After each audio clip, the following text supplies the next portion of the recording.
कि भारतीय जनता पार्टी दिल्ली के अंदर हमारे पूर्वांचल के भाइयों का वोट कटवा रही है, यूपी बिहार के लोगों का वोट कटवा रही है, वर्षों से दिल्ली में रहने वाले लोगों का वोट कटवा रही है और ये एक प्रकार का चुनावी घोटाला करके चुनाव को जीतना चाहते हैं।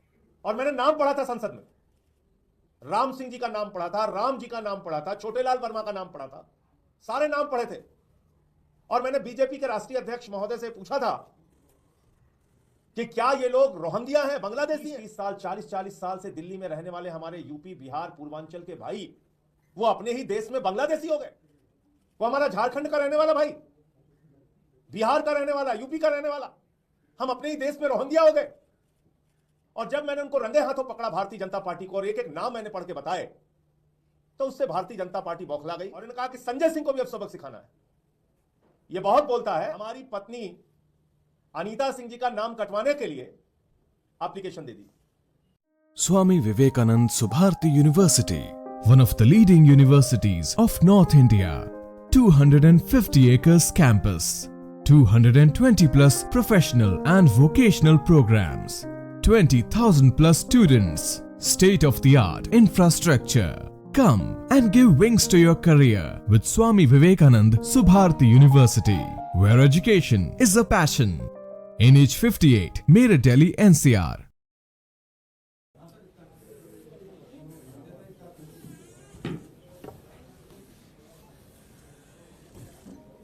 सभी पत्रकार बंधुओं को नमस्कार। आपको याद होगा कि संसद के अंदर मैंने ये सवाल उठाया था कि भारतीय जनता पार्टी दिल्ली के अंदर हमारे पूर्वांचल के भाइयों का वोट कटवा रही है, यूपी बिहार के लोगों का वोट कटवा रही है, वर्षों से दिल्ली में रहने वाले लोगों का वोट कटवा रही है और ये एक प्रकार का चुनावी घोटाला करके चुनाव को जीतना चाहते हैं। और मैंने नाम पढ़ा था संसद में, राम सिंह जी का नाम पढ़ा था, राम जी का नाम पढ़ा था, छोटेलाल वर्मा का नाम पढ़ा था, सारे नाम पढ़े थे। और मैंने बीजेपी के राष्ट्रीय अध्यक्ष महोदय से पूछा था कि क्या ये लोग रोहिंग्या हैं, बांग्लादेशी हैं? क्योंकि बीजेपी के राष्ट्रीय अध्यक्ष ने कहा हम बांग्लादेशियों का नाम कटवा रहे हैं, रोहिंग्याओं का नाम कटवा रहे हैं, पूर्वांचलियों का नाम कटवा रहे हैं।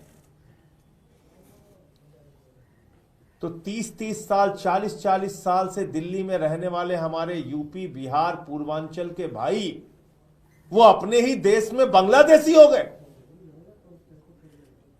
वो हमारा झारखंड का रहने वाला भाई, बिहार का रहने वाला, यूपी का रहने वाला, हम अपने ही देश में रोहिंग्या हो गए। और जब मैंने उनको रंगे हाथों पकड़ा भारतीय जनता पार्टी को और एक एक नाम मैंने पढ़ के बताए तो उससे भारतीय जनता पार्टी बौखला गई। और आपने देखा होगा कि उसके बाद पूरे दिल्ली में इन्होंने एक अभियान चला दिया नाम कटवाने का और इन्होंने कहा कि संजय सिंह को भी अब सबक सिखाना है।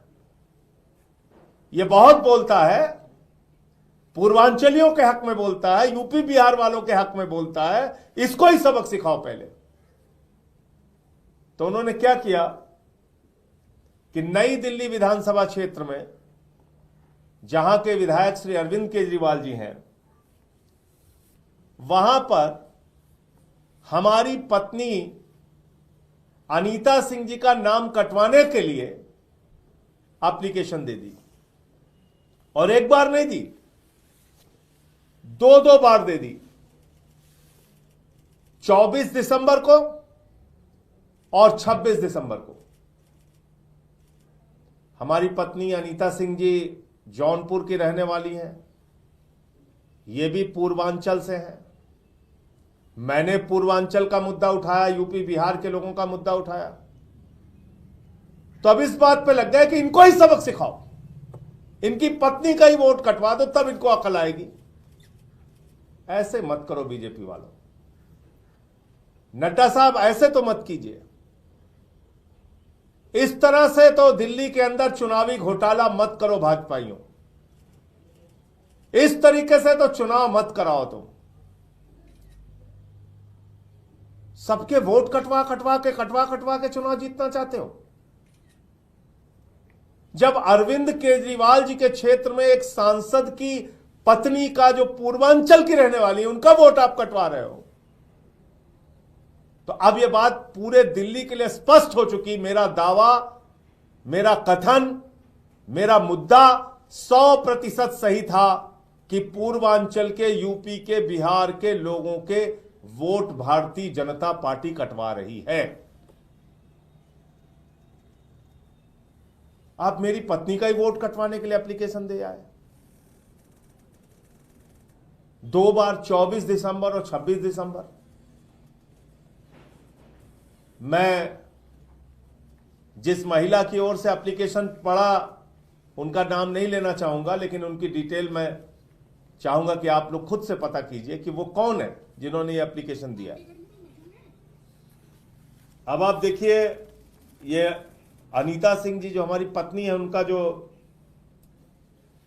वोटर आईडी कार्ड का नंबर है BTM 220 29 और 35, 220 BTM 220 29 35, BTM 220 2935 और CPWD का सर्विस सेंटर जो है, वहां पे इनका वोट पड़ता है। ये पूरी उसकी डिटेल है। और इसलिए मैं मीडिया के बंधुओं से कहना चाहूंगा, आप लोग भी कृपा करके नजर रखिए। दिल्ली में ये लोग बड़ा चुनावी घोटाला करना चाहते हैं। हम लोगों ने केंद्रीय चुनाव आयोग को भी इसकी शिकायत की है।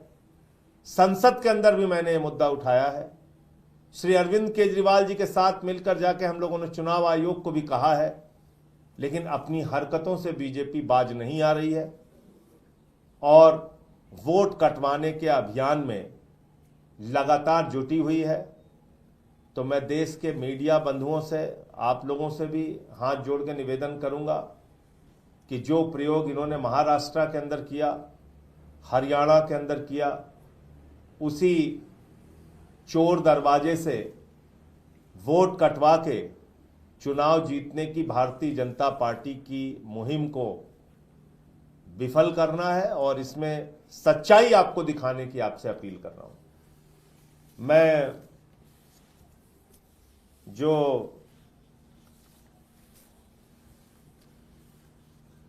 मनोज तिवारी जी हैं, उनका एक महत्वपूर्ण बयान जरूर आपको सुनाना चाहूंगा। ये आप सुनिए। आरकेपुरम के 3800 लोगों के वोट कटवाए गए। वहां के वोटर्स को अपने वोटर आईडी कार्ड के साथ, आधार कार्ड के साथ मैंने मीडिया के सामने रखा और वो सारे के सारे हिंदू थे। अब कह रहे वो बांग्लादेश से आए हैं, यूपी के, बिहार के, दिल्ली के, हरियाणा के रहने वाले लोग। मैं यहीं से चलना चाहता हूँ। मैं यहीं से चलना चाहता हूँ जहां ये चले। अगर ये आरोप सत्य कर दे तो मैं राजनीति से इस्तीफा दे दूंगा। ये टोटल आम आदमी पार्टी का एक झूठा नैरेटिव है जो बिल्कुल नहीं हो रहा है, बल्कि ये लोग कटवाते हैं। हमारे डिलीशन के लिए नाम दिए गए, क्या डिलीशन के लिए नाम दिए? ओनली इलीगल घुसपैठिए की जहां बात हो रही है। सुनिए, उसमें हिंदू थे या रोहिंग्या थे? केवल रोहिंग्या और बांग्लादेशी लोगों को। जिन नामों का ये जिक्र कर रहे हैं वो नाम कौन? ये तो देखो, संजय जी अरविंद केजरीवाल जी के वो राजनीति से इस्तीफा देने की बात कर रहे हैं। हम आपको बोल रहे हैं राजनीति से इस्तीफा दे दूंगा। हाँ, आप चलिए, मैं कह रहा हूँ खुलेआम, हाँ, मैं तुरंत इस्तीफा दे दूंगा अगर आप गलत साबित एकदम गलत साबित हुआ तो। और 3800 लोगों के वोट कराने के लिए इन्होंने एप्लीकेशन दिया जिसमें हिंदू है ना। अगर हिंदू है तो उनका नहीं करना चाहिए। ये सुन लिया आपने। ये मनोज तिवारी जी, भारतीय जनता पार्टी के जो सांसद हैं, वो कह रहे हैं कि जिसका एप्लीकेशन दे रहे हैं, जिनका नाम कटवाने के लिए हम लोग अभियान चला रहे हैं भारतीय जनता पार्टी की ओर से, वो घुसपैठियां हैं, रोहिंग्या हैं, बांग्लादेशी हैं। और मैं चिल्ला चिल्ला के कह रहा हूं कि वो हिंदू हैं, यहीं के रहने वाले हैं, यूपी बिहार पूर्वांचल के लोग हैं। तो मैं आज मनोज तिवारी जी से पूछना चाहता हूं, क्या मेरी पत्नी जो पूर्वांचल की रहने वाली हैं, जौनपुर की, ये रोहिंग्या हैं, बांग्लादेशी हैं? कैसे इनका नाम कटवाने के लिए एप्लीकेशन पड़ी? कैसे पड़ी एप्लीकेशन? तो इसलिए भारतीय जनता पार्टी पूरी तरीके से दिल्ली में चुनाव हार रही है, इसलिए सारे गलत हथकंडे अपना के वो चाहते हैं चोर दरवाजे से घोटाला करके चुनाव जीतना। और इस बात से इस घटना ने बीजेपी को बेनकाब किया है। और मैं समझता हूं कि चुनाव आयोग भी इस बात का संज्ञान लेगा कि ऐसे जो बड़े पैमाने पे वोट कटवाने की कोशिश की जा रही है और टारगेट करके आम आदमी पार्टी के वोटर्स को कटवाया जा रहा है। अब आप समझ सकते हैं कि जब मेरी पत्नी का ही वोट कटवाने के लिए एप्लीकेशन पड़ रही है तो इसका मतलब कि आम आदमी पार्टी के वोटर्स को टारगेट करके पूरे दिल्ली में वोट कटवाया जा रहा है। आपके कोई प्रश्न हो आप पूछ सकते हैं। सर, आपको ये कैसे पता चला कि इनका वोट कटवाने की एप्लीकेशन दी गई है? दूसरा कि इसके पीछे बीजेपी है, इसका कैसे पता चला कि कौन है? देखिए, इस पूरे अभियान में भारतीय जनता पार्टी के कितने कितने लोगों ने एप्लीकेशन कहां कहां दी है उसकी भी डिटेल हम आपके सामने रख चुके हैं। इसलिए मैंने कहा कि जिन्होंने एप्लीकेशन दिया है मैं उनका नाम आपके सामने नहीं लूंगा। मेरी पुख्ता जानकारी है, 100% जानकारी है कि 24 दिसंबर और 26 दिसंबर को एप्लीकेशन दी गई वोट कटवाने के लिए, जिसमें अनीता सिंह जी का नाम है, जिनकी डिटेल मैंने आपके सामने पढ़ के बता दिया। और जिन्होंने एप्लीकेशन दी है, थोड़ा आप लोग भी मेहनत कीजिए, पता कीजिए कहाँ की हैं, कब, क्यों। भाई जब ये वहाँ रह रही हैं, आप लोग भी आते हैं मीडिया से कभी बाइट लेने, आप देखते होंगे पत्नी वहाँ रह रही हैं हमारी, तो फिर इनका नाम कटवाने के लिए एप्लीकेशन क्यों पड़ गई? ये तो सवाल बनता है। और किसने दे दिया एप्लीकेशन? बेवजह क्यों कोई देगा? क्या इंटरेस्ट है किसी का? किसी गैर राजनीतिक व्यक्ति का मैं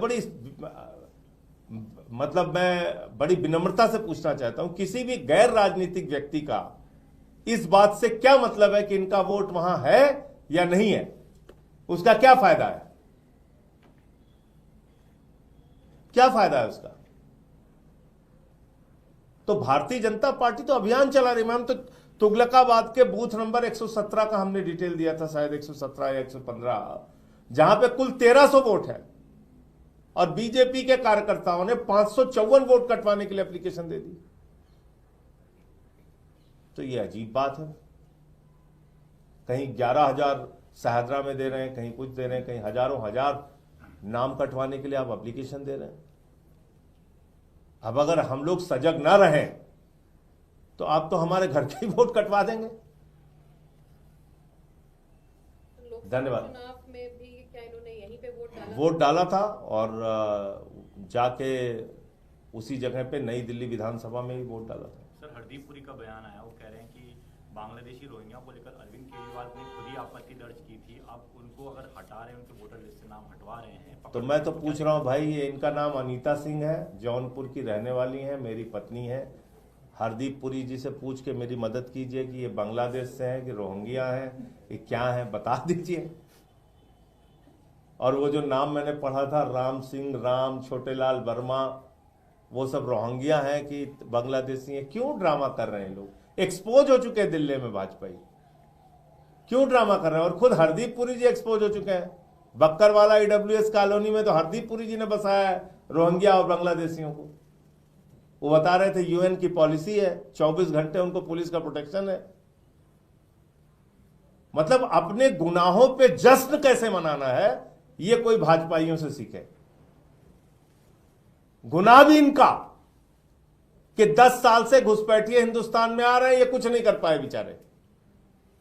जो कहते हैं हमारा सीना 56 इंची का है और 156 इंची का है और हम तो भगवान के अवतार हैं, इंसान है ही नहीं है।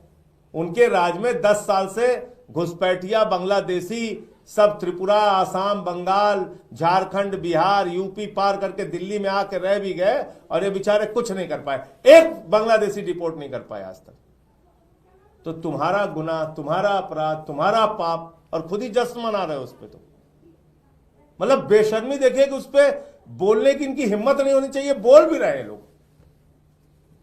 अब देखिए इनकी हालत। धन्यवाद।